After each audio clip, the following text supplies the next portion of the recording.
todos os lugares, dos seminários, os grupos de leitura, todos os lugares, fundamentalmente, eles estão abertos ao uso da palavra. As pessoas poderem falar aquilo que pensam, aquilo que acham, dentro de um conhecimento de causa, dentro dos parâmetros do discurso analítico, da própria análise, da supervisão da clínica. As pessoas falam e retificam.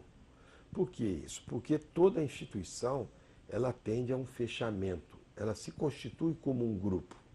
E o que a escola tem que fazer é um tipo de trabalho que esburaque esses efeitos de grupo, esses efeitos institucionais próprios do mal-estar na civilização, que tem sempre uma função superegóica balizando e dando sustentação. Isso é importante. Então, veja bem, a presença da palavra, ela faz reincidir os efeitos do discurso psicanalítico, que são efeitos que produzem falta, abertura, lugar de real, que faz nascer o campo do desejo, o campo do diálogo, o campo da palavra. A palavra circula. Entendem isso? Quer dizer, os efeitos do discurso analítico, eles vêm e começam a balizar, a questionar, a esburacar os efeitos dos outros discursos, o discurso do mestre, né? Quando começa a aparecer mestres dentro da instituição. Por exemplo, qual foi o meu trabalho na escola lacaniana durante todos esses anos? Eu poder tombar dessa posição. É um efeito de mestria. Esse movimento é uma mestria. Poder tombar desse lugar de líder, de cacique, de mestre. Mas você acha Outros que começam conseguiu? a brotar. Esses outros que começam a brotar, isso é muito saudável para a instituição. São polos de transferência, são polos de procura de análise, de supervisão e de ensino. Isso causa um dano terrível, isso causa uma dor terrível, tanto para este, no caso eu, que está tombando, fundamentalmente para o grupo. O grupo, como todo sujeito humano, ele quer um pai, ele quer um mestre, ele quer alguém que diga que caminho tomar, não é, para que o seu desejo possa vigorar. Ele sempre quer um pai que diga sobre o seu desejo, sobre a verdade do seu desejo. E os grupos necessitam disso. Os grupos necessitam da figura do pai, do mestre. E é esse lugar que uma instituição deve trabalhar no sentido de fazer deslocamentos. O trabalho de cartel tem essa função a partir da figura do mais um. O Lacan dava os seus seminários fora da escola, onde acontecia verdadeiramente a formação do analista. Ele dava em outros lugares. Então, esse trabalho é um trabalho de construção, porque não basta eu juntar e cooptar vários pares, várias pessoas, dar um nome de escola, né, dar um nome que seja garantia para que o discurso analítico vigore ali dentro. Isso é um trabalho longo, de muitos anos. É um trabalho de construção. Um trabalho pensado, refletido, a partir de cada um que se faz ensinar, que se deixa ensinar. Porque os elementos, eles estão presentes o tempo todo dentro da instituição. O analista, se ele é verdadeiramente analista, ele se deixa ensinar por aquele elemento. Entende? Então, nesse sentido, nós poderíamos nos perguntar: por que tantas instituições? Por que não pega, junta todas essas instituições? No sentido de, como se diz normalmente, que o analista é alguém que fez análise, é alguém que estudou, é alguém que seria esperado que ele fosse um sujeito bem comportado, um sujeito bem intencionado, um sujeito que teria a aptidão de conviver com outros, alguém muito bonzinho, com boas intenções, não é isso?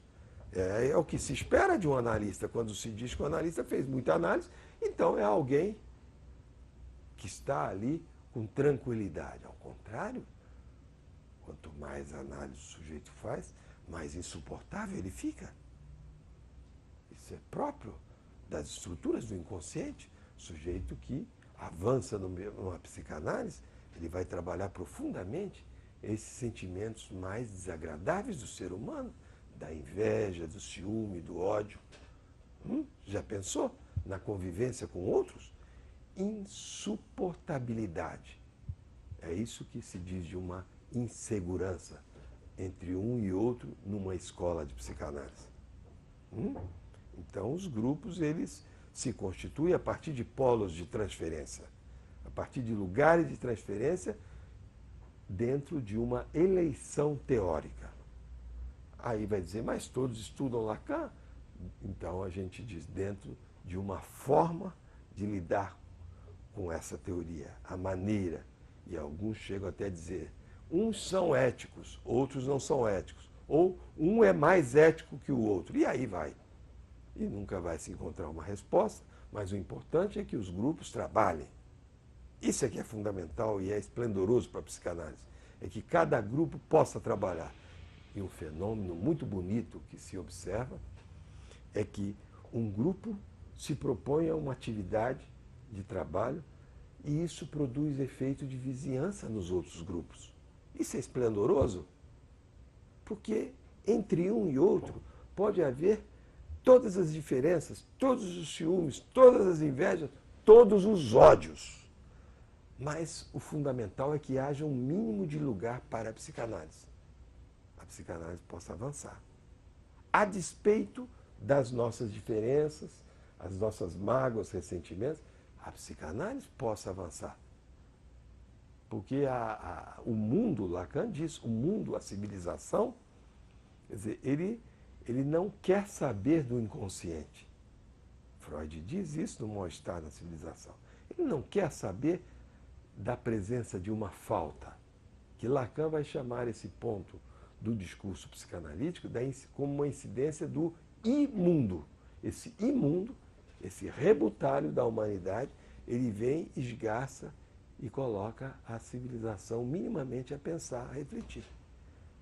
Hoje em dia as empresas, hoje em dia um fenômeno belíssimo que está se passando, a ecologia. O sujeito ecológico hoje, o sujeito da ecologia. Né? O que ele deseja, o sujeito da ecologia? O que ele pensa? O que ele quer? Sempre desconfiando, sempre colocando em questionamento, porque é um sujeito humano. Sujeito humano. O sujeito dos direitos humanos. Eu participei de um debate essa semana passada de maioridade penal com o presidente de uma sessão da OAB de Direitos Humanos no Espírito Santo. Todos são bem intencionados. Até que ponto? O sujeito da ecologia, não é? Que quer o bem do mundo, que está pensando no futuro, porque essas empresas, como elas são más, ficam aí desgastando o mundo, não é? O mercado, o dinheiro, não é? Pensando só no agora, no lucro do agora.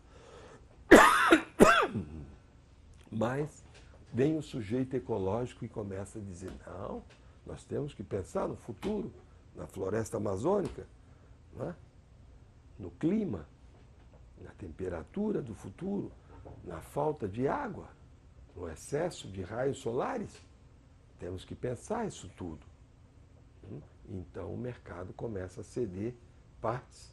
Hoje em dia, por exemplo, os psicólogos, psicanalistas, pessoas que gostam dessa área, têm um campo vastíssimo até de sobrevivência para o resto da vida, no sentido de trabalhar hoje com as questões ecológicas das empresas, as questões da subjetividade, né?